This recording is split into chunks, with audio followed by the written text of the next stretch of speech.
Hello, and welcome to the Happier Marriage Podcast, the show that challenges you to make your marriage happier again by providing you with insights, tips, and strategies to leave a lasting legacy of faith, love, and impact upon your family and world. I'm your host, Kingsley Grant, and I invite you to join me each week as we endeavor to make this your reality. So, are you ready?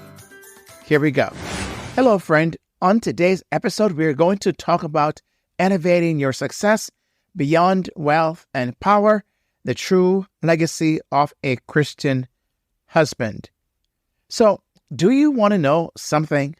In a world that often celebrates success in terms of wealth, power, and fame, there's a different kind of success that's often overlooked.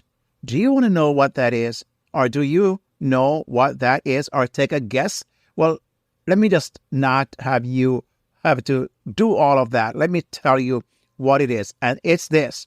It's a success of a fulfilling and God-centered life. Okay. Now, before you kind of run away and thinking that, wait a minute, are you serious? Well, yes, I am, my friend, because I'm going to make the case today of why that is so important and why you don't want to turn that dial. So today we are going to explore how high aspiring Christian business professional husbands. Yes, you heard me right.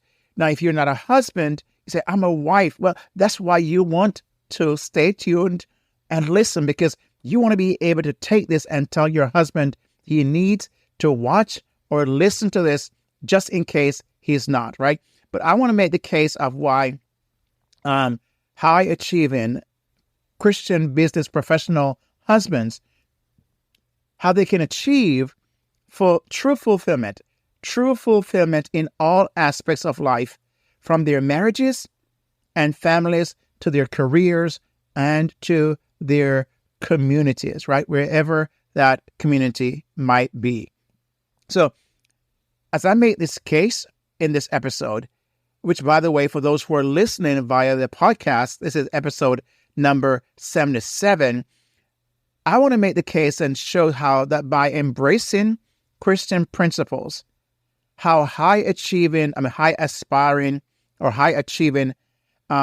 Christian business professional husbands can not only achieve great things in their careers, but also build bulletproof marriages, raise exceptional children, and leave a lasting legacy of faith, of love, and impact. All of those things we're going to unpack in this episode, this video that you are watching. I love this scripture verse, one of my favorites. I quote this so often, and that is in Proverbs 3, verse 5 and 6, where the King Solomon, the wisest man outside of Jesus who ever lived, said this. He said, trust in the Lord with all your heart and lean not, that's pivotal, lean not on your own understanding. In all your ways, acknowledge him or submit to him, and he, God, will make your paths straight. God promised that he would do that for you and for me.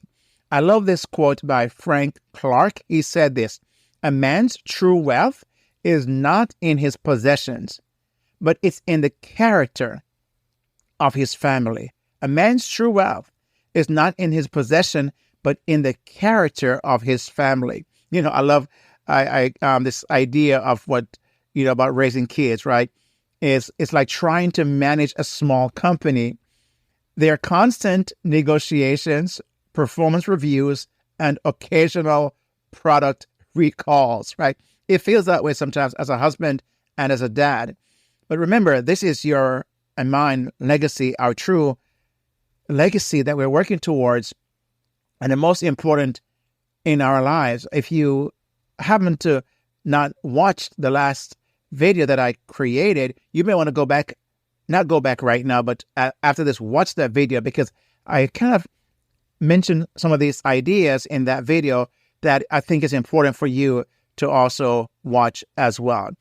A study by the Harvard Grant study found that men who were more religious and had strong family ties were happier and healthier than their less religious peers. Imagine that. That is true. That's been made. The case has been made for that. So I'm not just making that up.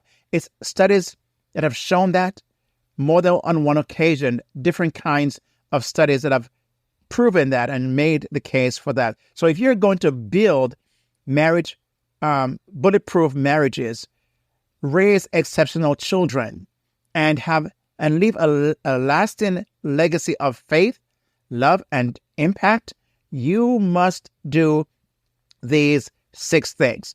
You must do these 6 things.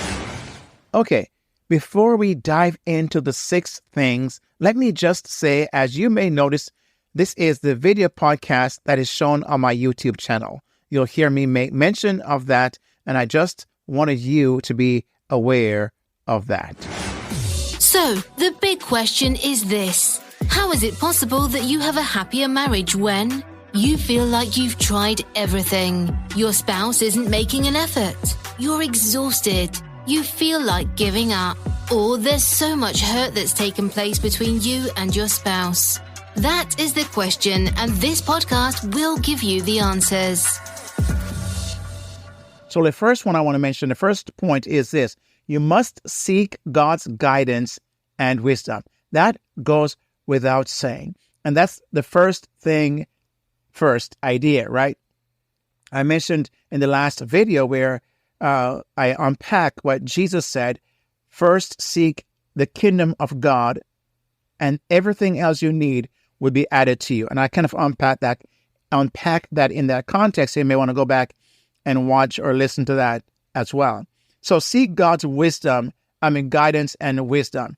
Now, seeking God's guidance and wisdom is the practice of actively turning to God for direction, for understanding, and decision making in all aspects of life. Now, you do that through prayer, devotion times, reading God's word, right? Those two are very, very important key to be able to know what God says about a certain thing. So you're going to seek God's wisdom, read the Bible, and seek His wisdom, His guidance. Read the Bible, His wisdom by praying, and God promised He would give that to you. As a matter of fact, He says in James chapter 1, verse 5, He said, if any of you lacks wisdom, he should ask God, who gives generously to all without finding fault.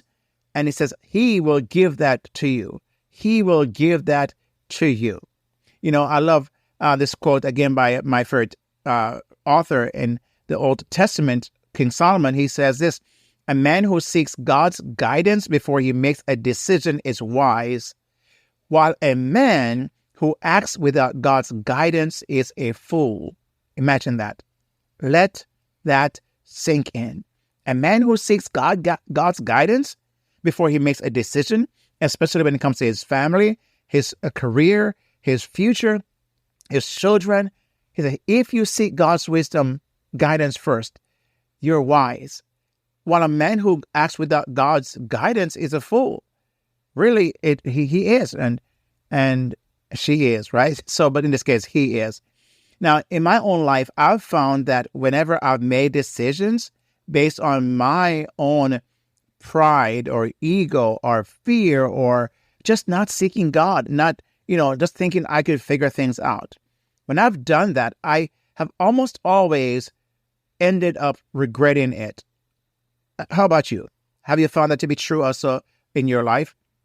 But when I have taken the time to seek God's guidance, even when it's meant going against the natural inclinations or my instincts, I've always found myself on a better path. Sometimes not immediately, not right away, right? Because sometimes God takes time to show Himself to us, and it takes a while sometimes to see that by acting in what we believe God's placed on our hearts, we made better decisions at that time. I think you could also attest to that if you are concurring with what I've said so far.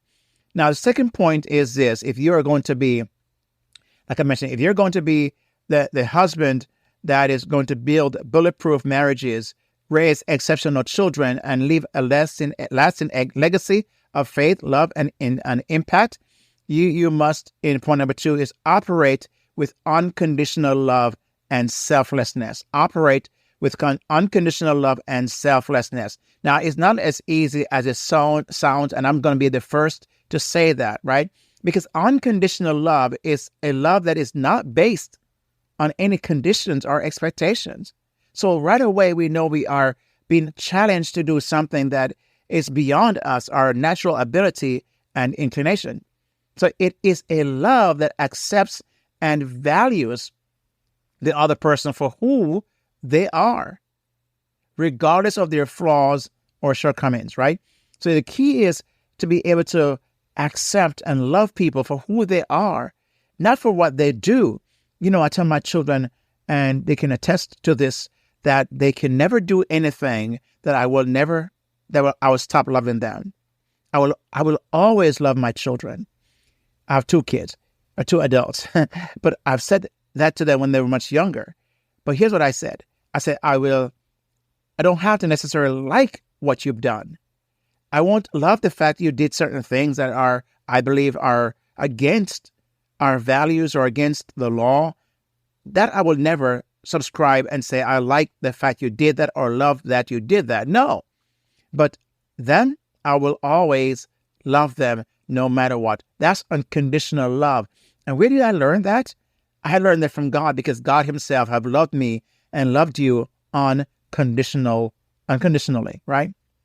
So to be selfless, it means it's a quality of being concerned more with the needs and wishes of others than with one's own self, like me, you. It's ability or being able to do that.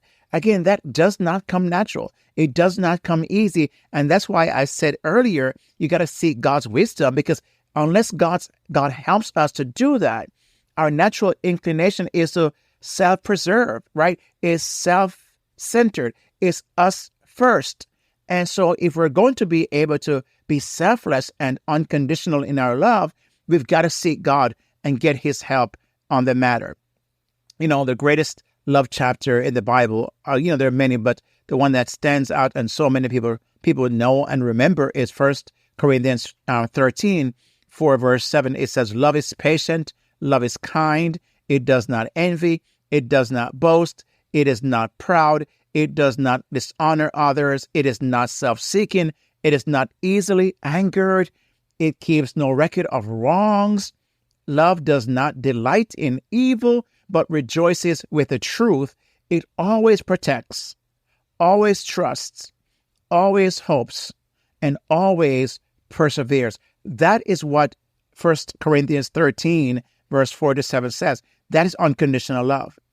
So one of the exercises I've always heard, and I've also done myself too, and challenged people to do, is when they read that chapter and those verses is where it says love is patient or love is kind and so on, insert your name there and see how far you could get in that verse. Because, for example, I could say, Kingsley is patient, Kingsley is kind, Kingsley does not envy, Kingsley does not boast, Kingsley is not proud, Kingsley does not dishonor others, Kingsley is not self.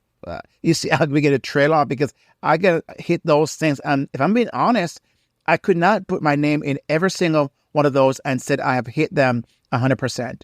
No, I have failed at times, but it keeps challenging us and challenging you and I to raise the banner when it comes to unconditional love. And this is a great framework for which to constantly insert your name and see how well you're doing.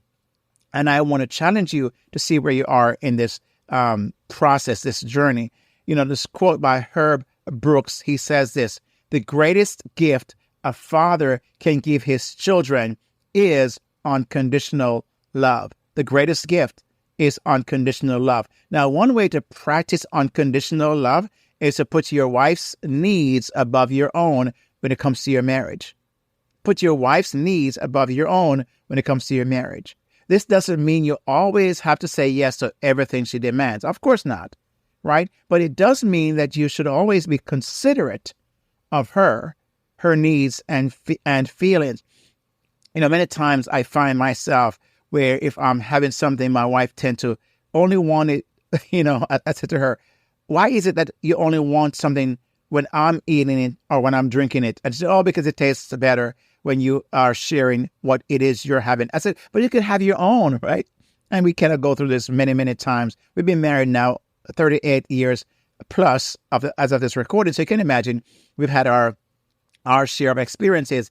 But I find that many husbands would also say, yeah, that's my wife too. She tend to always, you ask her, do you want something? No, I'm okay. But the moment you start eating or drinking, can I have some? I'm thinking, well, why don't you have some when I ask you if you wanted some, right? But I find myself many times if I'm having something and I know she's home and I'm enjoying it, I want to go to wherever she is and say, do you want some? Do you want a taste of this? Because a part of me feel like, why wouldn't I want her to have the same enjoyment that I'm having and just what I'm tasting or drinking, right? It doesn't always happen. Most times, though, if she's home, I tend to do that, and I think it's one of those ways of putting, of saying, well, thinking about her and being considerate of her needs and feelings. So, point number 3 is, again, if the goal of yours, right, is if you're going to build bulletproof marriages, raise exceptional children, and leave a lasting legacy of faith, love, and impact, right? You must not only do the, I want to mention the first thing, not only must you seek God's wisdom and guidance, not only must you operate with unconditional love and selflessness, but you also must have open and honest communication. Open and honest communication. Now, open and honest communication is a practice of sharing your thoughts, your feelings, and needs in clear, direct, but very respectful way, right? It's important that we learn how to share our thoughts. As a licensed marriage and family therapist and a certified relationship coach, having been doing this for almost 2 decades now, I find that the many, many hundreds of clients I've worked with, couples especially, I find this to be an issue in what they tend to show up for and ask me to help them with. And this, I would say 99% of the times that I've seen, I would say, let me just be conservative, 95% and counting, majority of the couples start off by saying, we just don't communicate. We just don't see eye to eye. And this idea of communication is one of the biggest things or hurdles that gets into marriages. So if you're going to have open and honest communication, what you're doing is constantly practicing sharing your thoughts and your feelings and your needs in a very clear, direct, and respectful way. It's taken me a long time to learn this. I did not learn this earlier on in my marriage. I didn't know. I didn't really see my dad and my mom communicating this way. So I didn't have necessarily a frame of reference in the early years of my life. Of course, as I got older and I got in the field and working in the areas I've worked, I've gotten a whole lot better on this, and so has my wife, as you can just imagine. Now, what you also want to make sure that when you're doing this, you have a safe and supportive environment. Create a safe and a supportive environment, because you're going to be vulnerable when you're sharing your thoughts and your feelings to your spouse, right? So you want to have to make sure that there's not any judgment and criticism and debate that takes place there. So a safe and supportive environment is one where you and your spouse feel comfortable expressing yourselves freely without fear of judgment or criticism. Now, that's not going to happen by itself. You've got to create that. You and your wife have to sit down and create what I call a safe emotional zone where you can have this conversation so that you can share your thoughts and your feelings, and she can do likewise without feeling judged. I think Proverbs, again, Solomon says in Proverbs 15, verse 1. He says, a gentle answer turns away wrath, but a harsh word stirs up anger. So what happened is, if you're in an environment where there are harsh words being exchanged, it's only going to lead to more anger.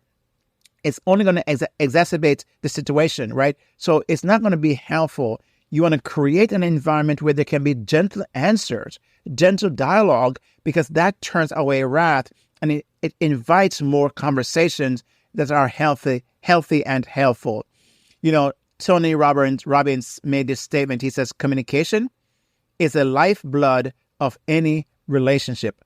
Communication is the lifeblood of any relationship. And he's so true. It's so true when you don't have the open and honest communication where you're sharing yourself, your heart, your thoughts, and your emotions, then you're not really truly being fully authentic or honest with your communication. But it's a lifeblood of any relationship. So one way to improve communication in your home, in your family, is to establish a regular time for family check-ins. In the busyness of our world today, where we're the hustle and the bustle and running your business and trying to get everything done and trying to take care of the family. And I mentioned this in the last video and episode of my podcast. You may want to go back and watch or listen to that. We're in the busyness, the hustle and bustle. We've got to create time. We've got to make time for this kind of things. It's not going to happen just by chance. So if you're going to be the husband that make this impact on your, and create this legacy for time to come, then you've got to be able to be intentional here, right? Be very intentional. Regular check-ins. Everyone can share what's going on in their lives and what they're grateful for and what they need from each other.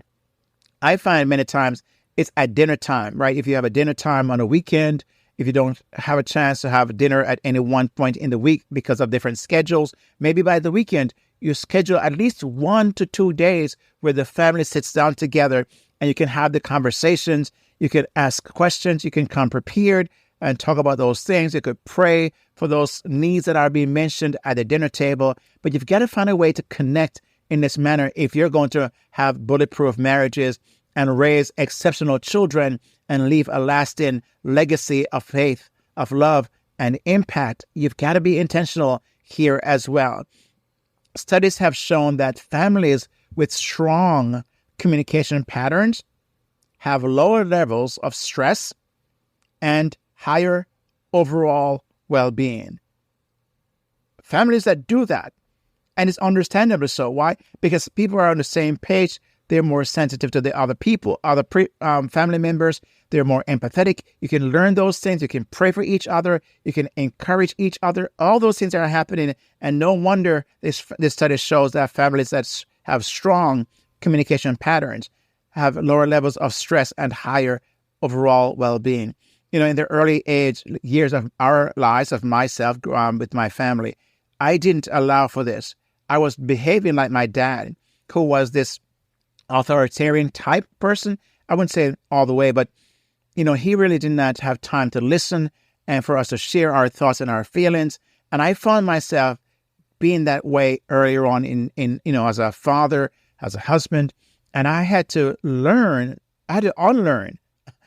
those things so I could be able to allow my children to speak and share and have a voice of their own, and so they could speak up. Because I realized as they got older and now adults, they're able to communicate and speak up for themselves, assert themselves, and have a voice, and not just have people run over them. Well, I find as I work in my field as a licensed marriage and family therapist, as you can imagine, I hear all kinds of stories. I work with individuals sometimes who come in and they're struggling. They're struggling in their marriage or in any other relationship context, maybe work or otherwise, where they don't find themselves being assertive. They just don't know how to be assertive and not aggressive. And one of the things I work with them is to teach them how to be assertive and why they want to be assertive, because it's a very effective way of communicating their thoughts and their feelings. And so I help them with that. So if you're, again, going to be, as I mentioned before, the husband that build bulletproof marriages, raise exceptional children, and leave a lasting legacy of faith, love, and impact, you must, and the third point I mentioned was have open and honest communication. Now, the fourth point I want to mention is this. You must focus on quality time and shared experiences. Now, quality time is one of those things that is so much of a challenge in the time that we're living in, right? You are experiencing that, haven't you? Your business, your career, trying to get things done, trying to work on the side hustle, trying to work on the full-time job, trying to build this business, and the time it's taken, right?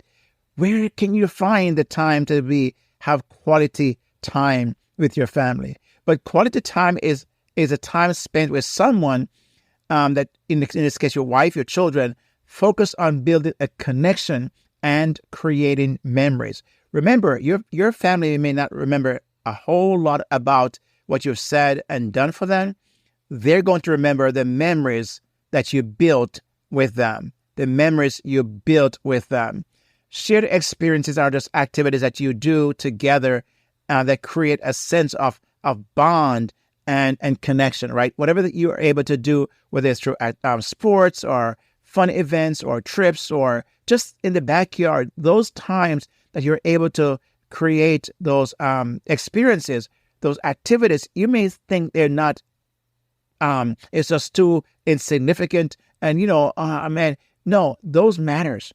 Those matter. Those very times spent matter. And I know sometimes it's so busy because, again, you're a high achieving and a professional who is trying to get all these things done, trying to run a business, trying to advance your career. And the last thing you have time for is these seemingly small things. My friend, these small things are what's going to last. These are the small things that are going to build legacy, lasting legacy, and leave an impact upon your family and upon your children. In the scripture in the Old Testament, God told the children of Israel in Deuteronomy 6, he says this, "Take to heart and impress on the minds of your sons and daughters these words I command you today. Speak about them when you sit at home and when you walk along the road, when you lie down and when you get up." God says you impress them, you take time, you make time to make sure your children are learning things from you, especially the things that last forever, which is God's word and adhering to God's principles. Those things are everlasting, above and beyond everything else, because everything else will perish and it's only temporary. You need to focus on the eternal things, the things that will never perish. And the only way to do that, my friend, is spending the time. And I don't want to be guilting you. I understand, because I have found myself to be doing that I've done those things. I'm not here trying to sound like I am this perfect and husband, father. No, I've missed the mark many, many times. And that's why I'm so passionate to try to share with you, especially if you find yourself in the early stages of your marriage. Don't allow yourself to be so caught up in what society and the culture and our world is trying to promise you and push you towards. These are very, very important things, my friend. Stephen Covey says this, "The most important things in life are not things, but the people in our lives." The most important things in life are not things, but the people in our lives. The late Stephen Covey have made that statement. I love this quote that says, "The best gift you can give your family is your time, undivided and intentional." Undivided and intentional. One of my favorite memories with my family is when we used to, when my children were much younger, they're adults now, like I said, but we were much younger and we would get away for weekends sometimes, for a weekend here and there when we could, just to get, break the monotony, and we would, squeeze in, try to stretch the dollar. It would go away. And on one of those weekends, we went to Orlando, and we were staying at a Comfort Inn. And let me just say, it was no comfort, right? It was no comfort. And I'll never forget my son, who was very, very young at the time. I can't remember how old he was, but very young. I was at single digits. And I'll never forget what he, at that time of his life, he made a statement that had us meaning my wife and myself, because my daughter was much younger than, much younger, so she wouldn't have gotten it. But he made a statement that had us bursting out laughing. Have you ever had a child said something that was like, man, where did that come from? And because it came from a child at that age, it makes it even more profound and to me, much more humorous. So he said this, where is the dad, mom, where is the comfort in this place? Where is the comfort in this place? At his age, because he knew we were at a comfort inn. He was expecting this comfort. It wasn't comfortable. And I mean, as a matter of fact, I remember we checked out of that place the next day and went to another hotel that wasn't too far from where we were staying, because it was not comfortable. So his statement was, where is the comfort in this place? And you know what? He was right. So I want to encourage you to make time for your wife and children, and put away your phone when you can, especially when you're spending time with them. I know. It's a challenge. This thing right here is a challenge. I get it. It is one of those things that really, really gets in the way so many times. And you know it. And I don't have to convince you of this. I don't want to guilt you either. We all have our challenges. And this is one of our challenges, right? But find a way to put away your phone, turn off the TV, and engage with your family fully. I've gotten older now. And I look back, my kids again are adults. But if I could go back and do anything I could, these are some of the things I'm telling you, I would do a better job at. Thank God I'm not living in guilt and regrets, because I didn't know what I did not know as I know now. So I'm using all that I've learned to help people like yourself. So you'll be amazed at the difference it makes in your relationship. As a matter of fact, I'm seeing and hearing a lot more people today who are taking the time to break away from their phone. They're calling it, all these different new things, like, it's almost like it's so brand new. Phone break. You go for a walk without your phone. Whoa, really? Wow. Profound, brilliant idea. Who would have ever thought about that? Yeah, right? To go for a walk and not have your phone. And these are young people who are trying to get back to what they're missing the most. So I want to encourage you to do that. Now, point number 5 is, if you're going to build bulletproof marriages, raise exceptional children, and leave a lasting legacy of faith, love, and impact as that active, that high achieving professional husband as you are, you must administer loving and consistent discipline. Loving and consistent discipline. Now, I know this word discipline can become one that conjures up in people's head that is punishment, is abuse. No. No biblically Christ follower Christian husband is going to do something like that. They're not going to abuse their children. They're not going to do this punishment where kids are suffering. If that happens, then they're out of line. They are, as the Bible says, doing things out of anger. And God sees that. God will one day hold you accountable for that. So when I use the word discipline here, it's a very, very important word, because the word discipline as used in the Bible is where we get the word discipleship, discipline.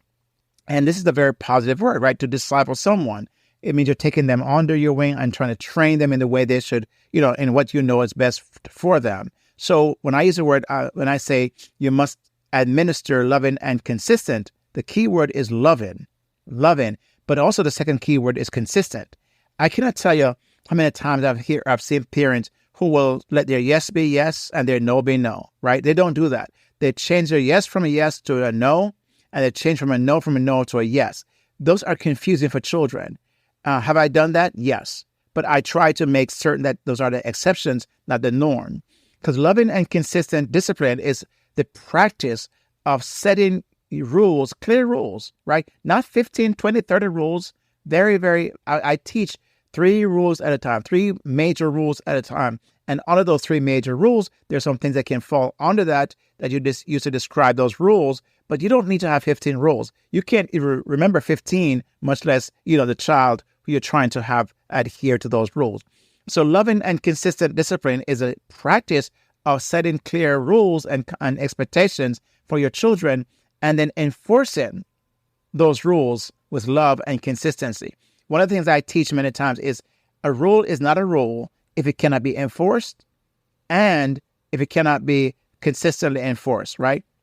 So if you cannot monitor and enforce that rule, don't even make it. Don't even make it, right? So it's important to then have rules, but be loving and consistent. Now, the discipline idea is not about punishment, as I described, where it's abuse. It's about teaching your children right from wrong and helping them develop self-control. That's what it is about discipline. You want your child, why would you not want your child to have self-control? Why would you not want your child to learn right from wrong? If you said, of course I do, well, that's discipline. That is teaching them. That's part of what discipline does. You're discipling them.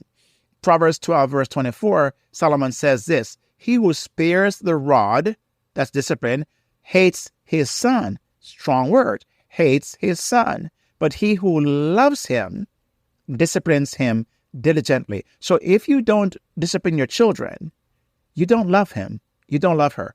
I don't care what you say. The Bible said, God says, if you don't discipline them, you don't love them. You don't really love them as you think you do. You might feel like you love them, but love requires discipline, discipline, and is how you train up a child.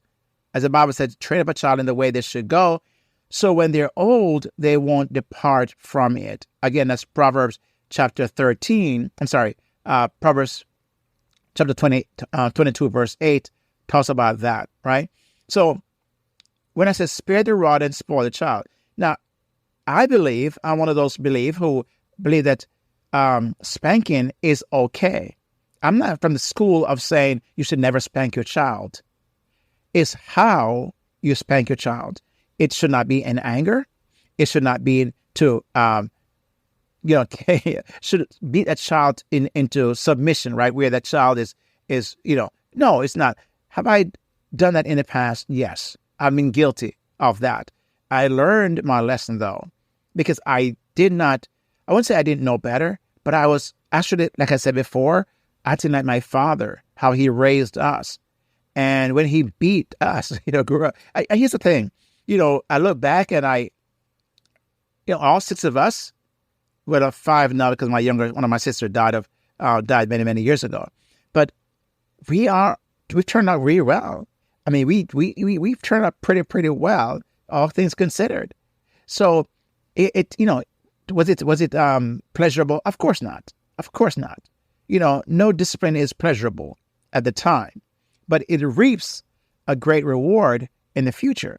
So I find that when you are able to discipline your kids in love and not out of abuse, so spanking is, I believe, very part of this equation. And again, it's how you spank. And I think, I could get into that, but this is not a parenting video, so I won't take some more time. But I'll just say enough. I believe in that. Again, it's how, and it's got to be controlled. It cannot be out of anger, because those things you're crossing the line. And the Bible says anything that you do out of anger is sin, and you're trespassing. You've trespassed. You crossed the line. Enough I'll say about that. So discipline is about teaching your children to respect authority.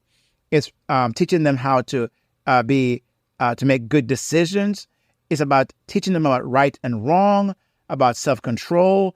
Those are what discipline does for children, right? So when I cannot tell you how much I'm seeing how lack of respect for authority, so many of our young people today, you may have experienced that. Why? Because of the missing father like yourself, who's willing to do these things I'm describing, who's willing to take a stand and teach their children, their sons and their daughters, to respect authority. But here's what happened. If that child does not respect a dad or a mom, and if you allow your son or your daughter to disrespect their mom, your wife, why should they not disrespect their teachers and police force, the police officers or military? Why would they not? Why would they respect their boss? Is it any wonder they easily get fired or written up? Because you didn't teach them that. And so we've got to teach our children how to respect authority, because all authority is given by God. The Bible said in Romans, all authority is given by God, and it's given for a reason, to keep us safe and so on. So you've got to teach your children to first respect you and respect their mom as authority figures. I believe when they learn to respect you and your wife as authority figures, then the chance is they learn how to respect others as well, other figures who are authority in their lives.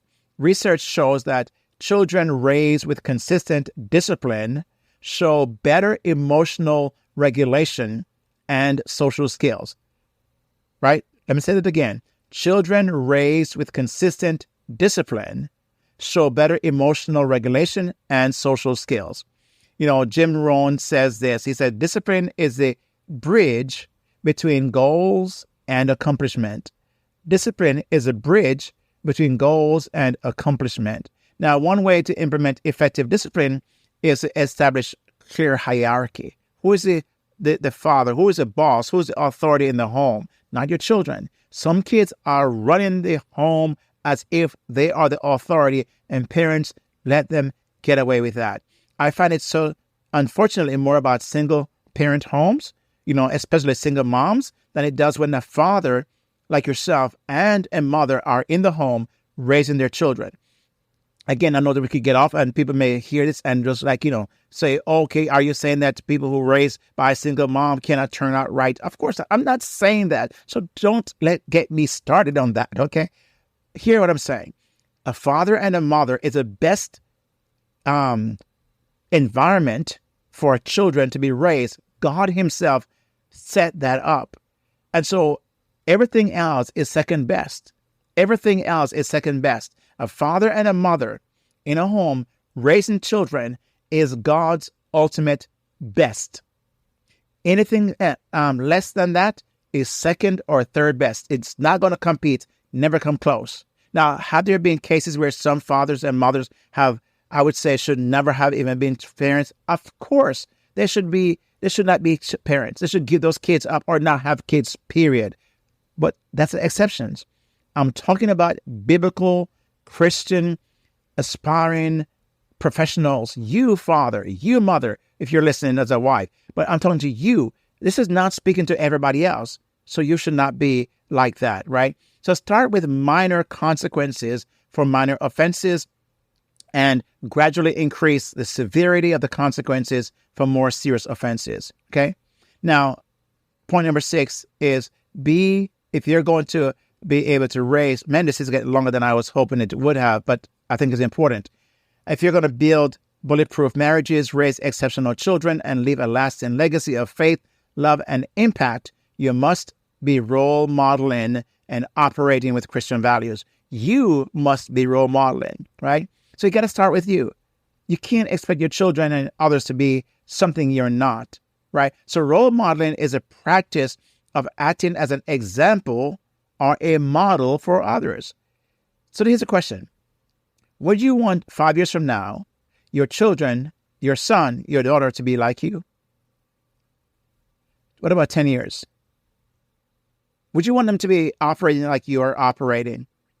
And the answer may be yes. If the answer is yes, keep on doing what you're doing because you're apparently role modeling the right way. But role modeling is just practicing or acting in a way others can look on and learn from you. So, but not just what role modeling, but it's what you're role modeling. Role modeling Christian values that are, the beliefs that are taught in the Bible. Your actions and your words do have a profound impact, even though you may not think that way, on shaping your children's values, beliefs, and their behaviors. But it also is one of those ways your wife can look on and admire you as her husband. She can be that person, like the proverb says, who speak about you gladly in the town square. She is proud of you. She is not ashamed to have to raise her voice and speak about you and boast about you to others, her friends. And she wants that kind of husband. Your children wants that kind of dad. So become that. I love what Ephesians 5 verse 1 says, imitate God, therefore, in everything you do, because you are his dear children. Imitate God, therefore, in everything you do, because you are his dear children. So I want to encourage you to strive to embody Christian values in all aspects of your life, from your interactions with your spouse and children to your business dealings.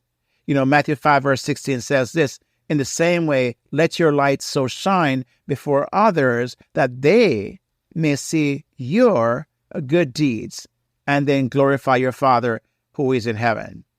I love hearing this statement. I grew up hearing that more is caught than taught. More is caught than taught. Your children observe and emulate your actions more than your words. You know that very well. I've always tried to be a role model for my children, especially in my faith. And so I've taken them to church. I pray with them. I've cried with them praying. They see me praying sometimes. I didn't even know they were there or passing by, and didn't expect them to be, showing up at maybe in my office or someplace I'm praying, and I may be on the ground prostrate before God, or maybe on my knees, or just weeping or laughing or worshiping, whatever it is. Be that role model, but taking them to church with you. Don't send them. Take them to church. Pray with them. When you pay your tithes and give your offerings to the things of God, let them be involved in that. I didn't do a great job as I should have, I could have done a better job, let's put it that way, in this area. I want to encourage you to do that. So when your kids grow up, it's part of their lives. It's part of their DNA. They don't have to, have to now make it up, because it's something that comes natural to them. So I would, pray with them and taught them about the importance of living a Christian life wherever they are. Have I always done that? No. Have I failed and feel at times like I'm a hypocrite? Yes. But for the most part, with God's help, I've done my best in doing what God's called me to do. I've also tried to be honest and fair and forgiving, even in the face of challenges. These are the things I find will help your children. So if you, again, want to be, like I said, let me go through this really quickly, build bulletproof marriages, raise exceptional children, and leave a lasting legacy of love and faith and impact, then these 6 things are very, very important. Number 1, seek God's guidance and God's wisdom. Number 2, operate with unconditional love and selflessness. Number 3, have open and honest communication. Number 4, focus on quality time and shared experiences. Number 5, to administer loving and consistent discipline. And number 6, it is to be the role model and operate with Christian values. These are very, very important if you're going to become that person. So as a high aspiring or high achieving Christian business professional husband, embracing Christian principles is not just a choice. It is a calling. It is a calling. And so in talking about calling, I want to encourage you to apply the principles discussed as you're hearing them in this podcast, in this episode, this video, in your own lives, right? Seek God's wisdom, God's guidance. Love your wife unconditionally. Communicate openly and spend quality time. Discipline with love and model Christian values. By doing so, my friend, you can build a life of fulfillment that is truly worth living. I'd love for you to join the conversation and share your experiences, your insights, your thoughts, your questions in the link, down below. I would really love to hear from you in this, because I don't know where you are in this journey, and it's very important that you do that. So make sure you tune in for the next episode, where we'll be talking about finding balance, prioritizing faith, and creating a thriving family life. So you don't want to miss that. So you want to hit subscribe, hit the like button, and hit that notification bell, so you will be reminded of these videos that I put out on a weekly basis, and this podcast that you're listening to, if you're listening to the podcast, also on a weekly basis. My friend, with that said, peace out and God bless. And remember, you are just one skill away. God bless. And there you have it, my friend. I hope you found this episode to be as useful and helpful as every other episode on this podcast. And now here is our announcer to close out the show. We've come to the end of another exciting show, and if you enjoyed this podcast, 1. Make sure you give this show a rating and review. 2. Subscribe to the show to get all new releases. And 3. Get your complimentary copy of the 5 Secrets to a Happier Marriage ebook at kingsleygrant.com/HMS ebook. Again, it's kingsleygrant.com/HMS ebook. See the link in the show notes. Do it today. Don't delay.